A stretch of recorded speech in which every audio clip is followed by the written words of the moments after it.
As we see, the Nyquist theorem tells us the minimum sampling frequency shall be 2b if the signal's highest frequency component is 2b. But actually in practice, we shall keep the minimum frequency greater than 2b in order to never have the overlap.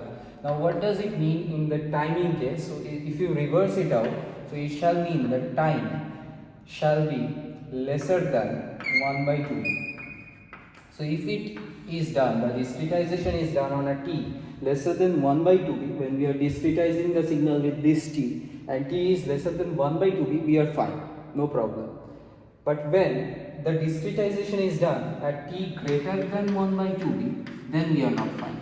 That is our problem, because that creates these overlaps. Now when these overlaps happen, if we pass it through a filter band limited by 2b and then it cuts at these positions, it results into aliasing. That's why we must follow the sampling theorem, which is this Nyquist theorem, that gives us an idea what should be the minimum sampling frequency and how it should be greater than the maximum frequency component of the input signal, so that we have zero aliasing.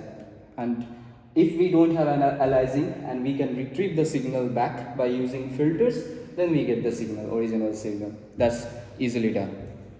And after that,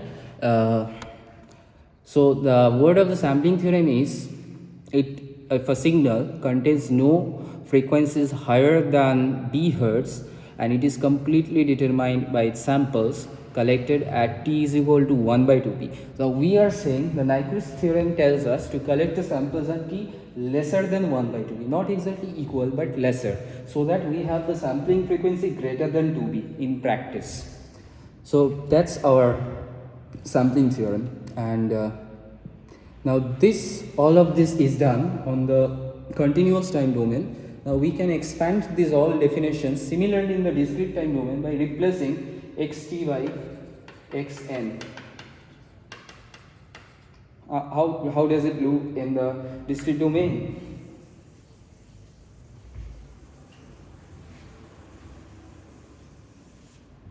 So the discrete domain says that a system is linear time invariant if xn a1 plus a2 xl is giving us an output a1 yn, sorry, x1n x2n, a1 y1n plus a2 y2n.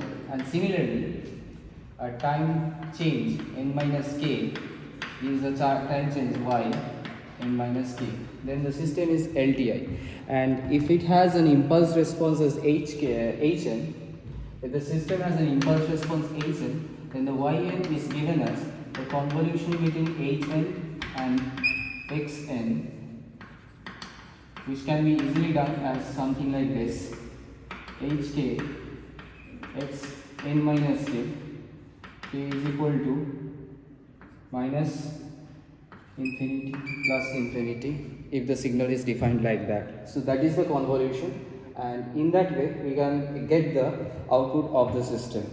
And then if these have their frequency components as yk, and this is hk, and this is xk, then we have just yk is equal to hk, that is the frequency response times xk, that is the inputs on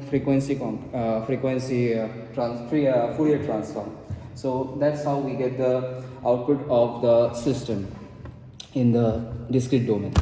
Now how do we retrieve the input from this discretized domain Fourier transform? So to retrieve from this, we retrieve the output by doing an inverse TFT, inverse discrete Fourier transform on yk, and that gives us yn. But to get the yn, we do some circular convolution operation instead. Now what is the circular convolution operation? Let's see how it goes. Let's figure out. So basically we are saying that yk is equal to xk times hk. that hk is the impulse response of the system. And how do we retrieve yn? So yn is retrieved by some circular convolution. So what is circular convolution? Because multiplication in the frequency domain represents a convolution in the time domain, but instead we are doing a circular convolution. It's a very special kind of operation where yn is equal to summation k is equal to 0 to n minus 1. So in n dimensions, this convolution is happening over hk. Okay, that is the impulse response of the system in the discrete domain, and x n minus k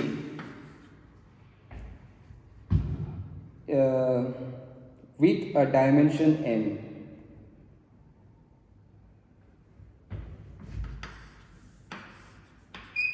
Now what this thing means?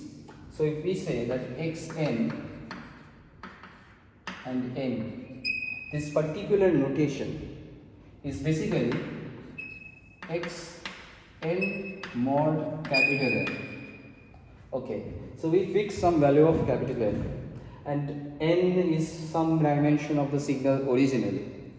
So if we take a n mod n operation, okay, we get this particular thing which we are using in this convolution. But what is this actually? So this n mod n, how do we expand on this? So if we take an n periodic extension of xn, so basically we are saying that it is a summation, is a running sum of n is equal to minus infinity to plus infinity x n minus ln. So it is the n periodic representation of xn. So what is this idea actually? So this thing xn and this entire notation means some periodization over the xn like this. Now what is xn minus ln? It looks something very similar to when we periodize a signal in the time domain or discrete domain. So here, how do we periodize a signal? Let's recap in the time domain. So when we periodize a signal, we say that we do an xt minus kt, and we do a summation where k is equal to minus infinity to plus infinity. Remember this, that's how we periodize a signal. That means a signal is xt, okay, that is xt. But after a time interval t, we are making the signal repetitive. So that's how we periodize the signal. So when we say this xn minus ln, this is the discrete domain representation of periodization of the signal. So we are making the signal repetitive after a time interval capital N. So this n is a specific interval. That means xn and square bracket n, this particular thing means the signal xn is periodized with a period of n. So after the time interval n, the same signal xn repeats. That's the idea. Now if we do xn minus k square bracket n, that means the signal which is at xn minus k, that value shall repeat after a period of n, capital N. So it repeats, and then that means periodically the signal repeats, and every time we multiply with the hk's there and we compute a sum, a running sum. So this creates a circular convolution operation. That means it goes on repetitively over the same operation sets, and by doing this circular convolution we get back yn. That's the idea. And and the 2D case, we can expand the idea from a single dimension to a double dimension. That's the next part. How do we create the same concepts in the 2D? Because an image is a matrix, an image is a 2D scenario, and we can compute these same things. So we said yt is equal to ht convolution xt. Now this is a one-dimensional case, but in two dimensions, yt t1 t2 shall be is equal to h tau 1 tau 2 x t minus tau 1 t minus tau 2 t tau 1 d tau 2 integration minus infinity to plus infinity. So it's a 2D convolution. It is just a same extension from the 1D scenario to a 2-dimensional scenario. In that case, we have h tau 1 tau 2. Okay, that means we have ht1 t2. So ht1 t2 is the 2D impulse response of the system. 2D impulse response of the system, and then the spectrum of the output shall be given by y f1 f2 is equal to h f1 f2 times x f1 f2.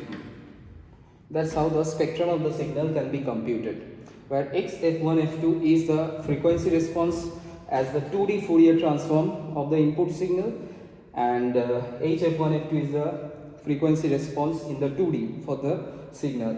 Now, did we define Fourier transform in 2D scenario? The Fourier transform in 2D is just an expansion from the 1D scenario, and we can define easily in the discrete domain that a 2D Fourier transform, that is x f1 f2,